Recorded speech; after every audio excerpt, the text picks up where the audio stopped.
In digital logic, we usually consider two logic levels, that is logic 1, which corresponds to a high voltage level, let us say 5 volt, and logic 0, which corresponds to a low voltage level, let us say 0 volt. Now if we are to implement a 2-input AND gate with the help of diodes, this is how the switching logic works.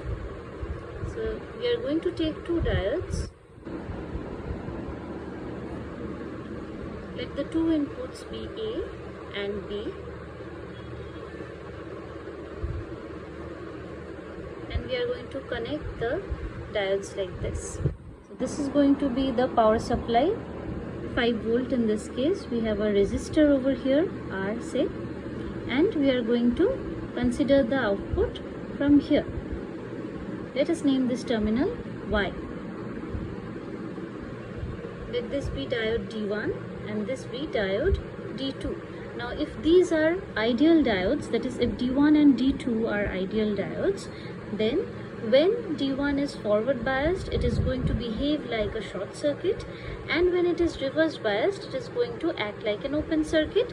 Same goes for the diode D2. So now there are only two possible voltage levels.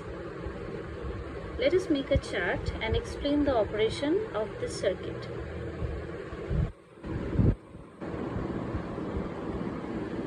Let us say input A is at logic 1 and input B is also at logic 1.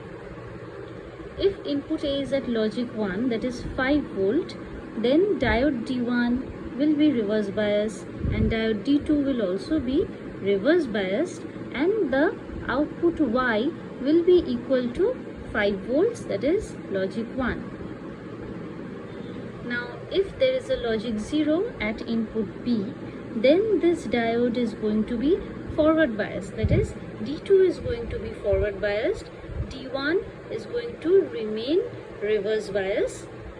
Now if D2 is forward biased, we can say that output Y will now get a path directly to ground, and so we are going to consider the output Y as logic 0 because there will be a connection from the output terminal to the ground, as D2 is going to conduct, so it is going to behave like a short circuit, so output Y becomes connected to ground, that is logic 0.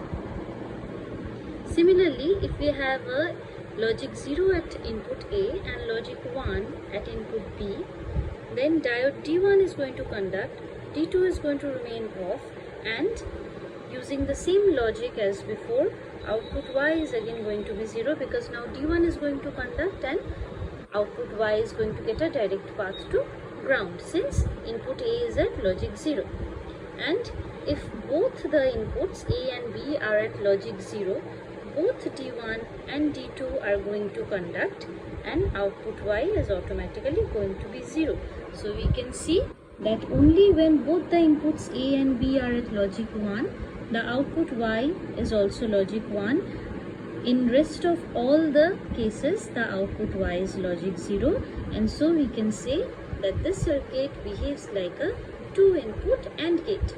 Now if we want to construct a 3-input AND gate, we can use the same configuration and simply add another diode over here with input C connected like this.